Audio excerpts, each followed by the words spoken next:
Hello friends, स्वागत है सभी का हमारे नए YouTube channel latest job updates में। तो फ्रेंड्स, वीडियो शुरू करने से पहले मैं आपको एक बात बता दूं, ये नया चैनल है, इस पर ये पहली वीडियो अपलोड हो रही है। इससे पहले मेरा एक और चैनल इसमें मैं चलाता हूं, स्टडी विद अरुण। लिंक आपको आई बटन पे और डिस्क्रिप्शन में भी मिल जाएगा, जहाँ पे मैं स्कूल स्टूडेंट्स को पढ़ाता हूँ। चैनल अच्छा लगे तो वो चैनल भी सब्सक्राइब कर लीजिएगा, और अगर चैनल पर पहली बार आए हैं तो चैनल को सब्सक्राइब करें, क्योंकि इस चैनल पर मैं जेन्युइन लेटेस्ट जॉब अपडेट्स के बारे में जानकारी दूँगा। अगर कोई जॉब फेक होती है तो उसके बारे में पहले से आपको मैं अवेयर करा दूँगा। और हाँ, एक बात और, मुझे इंस्टाग्राम पे फॉलो करना ना भूलें। मेरा इंस्टाग्राम का यूज़र नेम अरुण94 सोनी, जो कि स्क्रीन पर लिखा आ रहा होगा, और वीडियो का डिस्क्रिप्शन में भी मिल जाएगा। जाके आप मुझे फॉलो कर लीजिए, और वहाँ पे आप मुझे डीएम करके भी कोई भी क्वेश्चन हो तो पूछ सकते हैं। तो चलिए आज की वीडियो हम स्टार्ट करते हैं। तो फ्रेंड्स, जैसा कि आप सभी जानते हैं, IBPS यानी कि institute of banking personal selection ने अराउंड 10,000 के आसपास वैकेंसीज निकाली है क्लर्क और PO लेवल की। और ये जो निकालता है, इसमें जो बैंक पार्टिसिपेट करता है वो होता है RRB यानी कि रीजनल रूरल बैंक्स। कितने बैंक पार्टिसिपेट कर रहे हैं? ये हैं 43 बैंक्स पार्टिसिपेट कर रहे हैं। इन सभी बैंकों की जो लिस्ट है वो आपको स्क्रीन पर दिख रही होगी। तो चलिए अब हम बात कर लेते हैं एलिजिबिलिटी क्राइटेरिया की, कि कौन कौन से लोग इस फॉर्म को अप्लाई कर सकते हैं। एलिजिबिलिटी क्राइटेरिया जो होता है वो 3 तरीके से देखा जाता है। सबसे पहले नेशनलिटी यानी सिटीजनशिप, आप कहाँ के रहने वाले। दूसरा एज क्राइटेरिया यानी कितनी एज वाले भर सकते हैं। और तीसरा एजुकेशनल क्वालिफिकेशन यानी आपके कौन सी क्वालिफिकेशन के लोग अप्लाई कर सकते हैं इस फॉर्म के लिए। तो बात करूँ अगर नेशनलिटी की, तो नेशनलिटी में ऑब्वियस सी बात है, ये इंडिया ने फॉर्म निकाला है तो इंडिया के लोग अप्लाई कर सकते हैं। साथ में अगर आप नेपाल के या भूटान के रहने वाले हैं तो भी आप इस फॉर्म के लिए एलिजिबल हैं। एलिजिबिलिटी क्राइटेरिया में सेकंड नंबर आता है एज का क्राइटेरिया। अब एज कब कैलकुलेट होगी, सबसे पहले ये ध्यान दे दीजिए, जो एज कैलकुलेट होगी वो होगी 1 जून 2021 को। यानी कि 1 जून 2021 को आपकी जो एज है वो कैलकुलेट होगी। अब किसके एज के लिए कितना कितना मांगा गया है, देखिए 4 तरह की डिफरेंट पोस्ट निकाली है IBPS RRB यानी कि रीजनल रूरल बैंक ने। ऑफिस असिस्टेंट की पोस्ट होती है, उसके बाद ऑफिसर स्केल 1, 2 एंड 3। तो इन चारों पोस्ट के लिए डिफरेंट एज क्राइटेरिया रखा गया है, वो मैं आपको बता देता हूँ, वैसे वैसे स्क्रीन पर भी लिखा आएगा। देखिए, अगर मैं बात करूँ ऑफिसर स्केल 3 की, जो कि जिसे हम सीनियर मैनेजर के पोस्ट के नाम से भी जानते हैं, उसके लिए 21 से 40 ईयर्स की एज लिमिट रखी गई है। अगर ऑफिसर स्केल 2 की बात करूँ, जो कि मैनेजर के नाम से जानते हैं, वो 21 से 32 ईयर्स एज लिमिट है। Officer scale 1 that means assistant manager, उसकी एज लिमिट जो है वो 18 से 30 ईयर्स है। और हमारा लास्ट बचता है ऑफिस असिस्टेंट, उसकी एज 18 से 28 ईयर्स रखी गई है। यानी अगर मैं एग्जांपल लूँ, ऑफिस असिस्टेंट की अगर पोस्ट के लिए अप्लाई कर रहे हैं और 1 जून 2021 को आप अगर 28 साल से ऊपर के हो चुके हैं तो फिर आप इस फॉर्म को अप्लाई नहीं कर सकते हैं। बट एक मिनट रुकिए, एज रिलैक्सेशन भी इसमें मिलता है। एज रिलैक्सेशन किन लोगों को मिलेगा? अगर आपकी जो कैटेगरी है वो OBC में आते तो आपको 3 साल का एज रिलैक्सेशन मिल जाएगा। अगर आप SC या ST हैं तो 5 साल का एज रिलैक्सेशन मिल जाएगा। यानी कि अगर आप OBC हैं और अगर आप 28 साल से ऊपर के हो चुके हैं तो भी ऑफिस असिस्टेंट का फॉर्म अप्लाई कर सकते हैं, क्योंकि ऑफिस असिस्टेंट की जो मैक्सिमम एज रखी गई वो 28 है। बट OBC होने के कारण आपको 3 साल का एज रिलैक्सेशन मिल गया है, तो आप 31 ईयर्स तक अप्लाई कर सकते हैं। यही फ़ायदा होता है कास्ट में आने का। अब बात करते हैं एजुकेशनल क्वालिफिकेशन की। तो इस बात को भी ध्यान में रखना होगा कि एजुकेशनल क्वालिफिकेशन की डेट कौन सी रखी गई है। 28 जून 2021, जी आप लोगों ने सही सुना, 28 जून 2021 को अगर आपने मिनिमम एजुकेशनल क्वालिफिकेशन क्राइटेरिया जो वो क्लियर कर लिया है तो ही आप इस फॉर्म पर अप्लाई कर सकते हैं। तो चलिए हम बात कर लेते हैं सबसे पहले ऑफिस असिस्टेंट की पोस्ट के बारे में।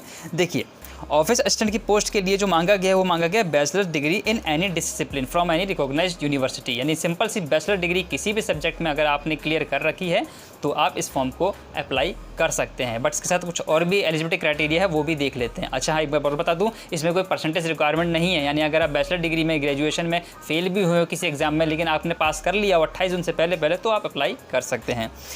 2 कंडीशन और रखी गई है, वो ये है कि proficiency in local language A, यानी जिस स्टेट के लिए आप अप्लाई करेंगे ना, उस स्टेट की आपको लोकल लैंग्वेज आनी चाहिए। अब इसकी जो पूरी डिटेल वो आपको स्क्रीन पर दिख रही होगी, और इसका जो ऑफिशियल नोटिफिकेशन है वो आपको वीडियो के डिस्क्रिप्शन में मिल जाएगा। जाके लिंक क्लिक करेंगे तो सीधा नोटिफिकेशन आपके फ़ोन में डाउनलोड हो जाएगा। और दूसरी बात यह है कि आपको कंप्यूटर का थोड़ा बहुत नॉलेज होना चाहिए, नहीं भी होगा तो चलेगा, क्योंकि ये एसेंशियल नहीं है, डिज़ायरेबल है। अब बात कर लेते हैं हमारी अगली पोस्ट स्केल 1 ऑफिसर की। उसके लिए क्या मांगा गया है? उसके लिए भी बैचलर्स डिग्री मांगी गई है, सिंपल सी। लेकिन अगर बैचलर डिग्री आपकी agriculture, information technology, management, law, economics या अकाउंटेंसी में है तो आपको प्रेफरेंस दी जाएगी पहले। और बाकी 2 कंडीशन की बात की जाए तो वो तो सेम ही है, लोकल लैंग्वेज प्रोफिशिएंट होना चाहिए आपको, और कंप्यूटर के थोड़ी बहुत नॉलेज का होना ही चाहिए। बात कर लेते हैं स्केल 2 ऑफिसर लेवल की। तो उसमें क्या मांगा गया है, उसमें वही बैचलर डिग्री मांगी गई है, लेकिन 50% मिनिमम मार्क्स होने चाहिए। यानी कि इस ऑफिसर स्केल 2 की पोस्ट के लिए अगर आपके बैचलर डिग्री ग्रेजुएशन तो पास आउट है, बट अगर आप 49.9% भी मार्क्स है ना तो भी आप अप्लाई नहीं कर सकते। मिनिमम 50% मार्क्स चाहिए। कौन सी पोस्ट के लिए? ऑफिसर स्केल 2 की पोस्ट के लिए। और ये भी ध्यान रखिए, इस पोस्ट के लिए आपको मिनिमम 2 ईयर्स का एक्सपीरियंस होना चाहिए किसी बैंक में एज एन ऑफिसर लेवल या फाइनेंशियल इंस्टीट्यूशन में ऑफिसर लेवल का। अब बात करते हैं ऑफिसर स्केल 3 में। तो उसमें क्या मांगा गया, उसमें वही बैचलर डिग्री किसी भी डिसिप्लिन में मांगी गई है, प्लस मिनिमम जो परसेंटेज है वो 50% होना चाहिए। और यहाँ पर जो एक्सपीरियंस है वो 2 नहीं 5 साल का मांगा गया है। तो ये था दोस्तों एजुकेशन क्वालिफिकेशन कि किस तरीके से हम इस फॉर्म को अप्लाई कर सकते हैं। तो मैंने तीनों क्राइटेरिया बता दिए, एजुकेशन क्वालिफिकेशन बता दिया, एज क्राइटेरिया भी बता दिया और नेशनलिटी भी बता दिया। अब मैं बता देता हूँ इसकी एप्लीकेशन फ़ीस। तो जैसा कि आप सभी जानते हैं, इसकी जो एप्लीकेशन फ़ीस है वो 8 जून से 28 जून तक हम भर सकते हैं। ये जो फॉर्म है वो 8 जून से ओपन हुआ था और 28 जून इसकी लास्ट डेट है। तो लास्ट डेट से वेट मत करिए, उससे पहले इस फॉर्म को फिलअप कर दीजिए अगर आप इसके लिए एलिजिबल हैं तो। एप्लीकेशन फ़ी की बात करूं तो अगर आप जनरल कैटेगरी से बिलोंग करते हैं, ओबीसी या फिर ईडब्ल्यूएस कैटेगरी से हैं, तो आपको एप्लीकेशन फ़ीस में किसी भी प्रकार का कोई भी जो रिलैक्सेशन नहीं मिलेगा। आपको 850 रुपीज़ पे करने होंगे, जो कि काफ़ी ज़्यादा अमाउंट है। और अगर मैं बात करूँ आप एससी कैटेगरी के हो, एसटी के हो या फिजिकली हैंडीकैप्ड हो, तो आपको सिर्फ 175 रुपीज़ ही पे करने होंगे। और पेमेंट जो मोड है वो ऑनलाइन होगा। इन सब की फुल जो डिटेल में नोटिफिकेशन है वो आपको वीडियो के डिस्क्रिप्शन में मिल जाएगी, जाके डाउनलोड कर लीजिएगा। तो चलिए अब हमारे अगले पॉइंट पे आते हैं, ये है ऑनलाइन एग्ज़ाम पैटर्न के। इसका आखिर क्या एग्ज़ाम पैटर्न होने वाला है इसका, तो चलिए ध्यान से देखते हैं। अगर मैं बात करूं ऑफिस असिस्टेंट और ऑफिसर स्केल 1 की पोस्ट के लिए, तो इसमें 2 एग्ज़ाम्स होंगे, प्रीलिम्स और मेंस। लेकिन ध्यान देने वाली बात यह है कि ऑफिस असिस्टेंट के लिए कोई भी इंटरव्यू नहीं है, जबकि बाकी सबके लिए इंटरव्यू है। तो प्रीलिम्स का जो एग्ज़ाम पैटर्न है वो कुछ इस तरीके से है। रीजनिंग के 40 क्वेश्चन आएंगे, 40 मार्क्स के होंगे, और क्वांटिटेटिव और क्वांट्स के भी 40 क्वेश्चन होंगे, 40 मार्क्स के होंगे। टोटल जो ड्यूरेशन है एग्ज़ाम का वो 45 मिनट होगा प्रीलिम्स का, ऑफिस असिस्टेंट और स्केल 1 ऑफिसर के लिए। और ये प्रीलिम्स का जो एग्ज़ाम है वो उसकी जो टेंटेटिव डेट है वो अगस्त 2021 रखी गई है, बट ये थोड़ी बहुत आगे पोस्टपोन भी हो सकती है। अब बात करते हैं इसका अगला नेक्स्ट जो स्टेज होगा वो होगा मेंस। मेंस का एग्जाम पैटर्न आप देख सकते हैं, आपकी स्क्रीन के सामने आ रहा होगा। 5 सब्जेक्ट्स हैं, सभी सब्जेक्ट्स में आपको इंडिविजुअली पास होना है। 2 घंटे का टोटल एग्जाम है। देखिए इंडिविजुअली का मतलब ये है कि चाहे प्रीलिम्स हो या मेंस हो, जो भी छोटे सब्जेक्ट्स आ रहे हैं आपको उनमें अलग से तो पास होना ही है, और जो ओवरऑल कट ऑफ निकलती है उसमें भी आपको पास होना पड़ेगा, तभी आप आगे के स्टेज में पहुंच पाएंगे। और अगर बात करूं ऑफिसर स्केल 2 या स्केल 3 की पोस्ट के लिए, तो उसका एग्ज़ाम सिर्फ सिंगल लेवल एग्ज़ाम होगा। कोई प्रीलिम्स या कोई मेंस नहीं, सिर्फ एक एग्ज़ाम होगा। उसी एग्ज़ाम के बेसिस पे ही आपकी जो है मार्किंग स्कीम तय होगी। ये आपके स्क्रीन पे शो हो रहा होगा कि ऑफिसर स्केल 2 स्केल 3 के लिए क्या क्या एग्ज़ाम पैटर्न होने वाला है। और ध्यान रखिए इसमें आपका इंटरव्यू भी होगा। अब इसका सिलेक्शन प्रोसेस कैसे होगा ये जान लेते हैं। देखिए नेगेटिव मार्किंग भी इसमें रखी गई है, 1/4 नेगेटिव मार्किंग है। इसका मतलब यही है कि अगर आपका एक क्वेश्चन गलत हो गया तो 0.25 मार्क्स की नेगेटिव मार्किंग हो जाएगी। अगर बात करें ऑफिस असिस्टेंट पोस्ट के लिए, तो प्रीलिम्स का जो मार्क्स जो भी आएंगे वो फाइनल मेरिट के लिए काउंट नहीं होंगे, केवल मेंस एग्जाम ही फाइनल मेरिट के लिए काउंट होगा। और ऑफिस असिस्टेंट की पोस्ट के लिए मैंने आपको बताया कोई इंटरव्यू नहीं है, सिर्फ मेंस में जो मार्क्स आएंगे वही आपको फाइनल मेरिट के लिए काउंट होंगे।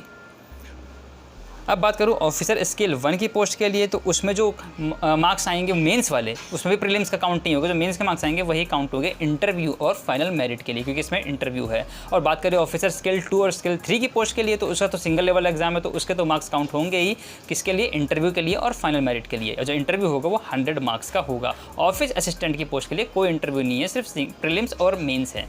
तो बात करो इसका एग्जाम सेंटर की, तो एग्जाम सेंटर टोटल 28 स्टेट्स में रखा गया है। अब उन 28 स्टेट्स में से प्रीलिम्स कहाँ कहाँ होंगे और मेंस कहाँ कहाँ होंगे, इन सब की डिटेल्स आपको स्क्रीन के सामने दिख रही होगी। तो इस जॉब की जो ऑफिशियल नोटिफिकेशन है उसका डायरेक्ट डाउनलोडेबल जो लिंक है वो आपको वीडियो के डिस्क्रिप्शन में मिल जाएगा। क्लिक करिए और सीधा आप फ़ोन में आपको जो नोटिफिकेशन है वो डाउनलोड हो जाएगी, उसको अच्छे से पढ़ सकते हैं। बट उसको पढ़ने की ज़रूरत नहीं है, मैंने शॉर्ट में ही आपको इस वीडियो के थ्रू सारी चीज़ें आपको क्लियर कर दी हैं। और फटाफट से फॉर्म को भी अप्लाई कर दीजिए। अप्लाई करने की भी लिंक आपको वीडियो के डिस्क्रिप्शन में मिल जाएगी। क्लिक करिए और जाके सीधा फॉर्म को अप्लाई करना स्टार्ट कर दीजिए। लास्ट डेट से पहले अप्लाई कर दीजिए, वरना वेबसाइट जो है वो ट्रैफिक ज़्यादा हो जाता है, वेबसाइट नहीं काम करती। तो उम्मीद करता हूँ आप लोगों को एक बहुत ही अच्छी इन्फॉर्मेशन आज की वीडियो के थ्रू मिली होगी। 100% जेन्युइन जॉब है, जाके आप चेकआउट कर सकते हैं। कोई डाउट है अभी भी तो कमेंट सेक्शन में लिख के मुझे ज़रूर बताएं, या फिर मुझे इंस्टाग्राम पे फॉलो कर सकते हैं। मेरा Instagram handle user name arun94 Soni है, क्लिक करिए, जाके फॉलो करिए। इंस्टाग्राम नहीं है तो प्ले स्टोर पर डाउनलोड करके फटाफट से अकाउंट बना के मुझे फॉलो कर लीजिए और वहाँ पर DM करके आप मुझे कोई भी क्वेश्चन पूछ सकते हैं, रिप्लाई मैं ज़रूर करूँगा। तो दोस्तों वीडियो कैसे लगी, बड़ी मेहनत से वीडियो बनती है, तो वीडियो को लाइक करें जिससे हमारा मोटिवेशन भी बना रहे, और उन दोस्तों के साथ भी शेयर करें जिनको इस जॉब के बारे में कोई आइडिया नहीं है। तो आज के लिए इतना ही, मैं मिलता हूँ फिर किसी नई वीडियो में कोई नई लेटेस्ट जॉब अपडेट के साथ। तब तक के लिए take care and good bye.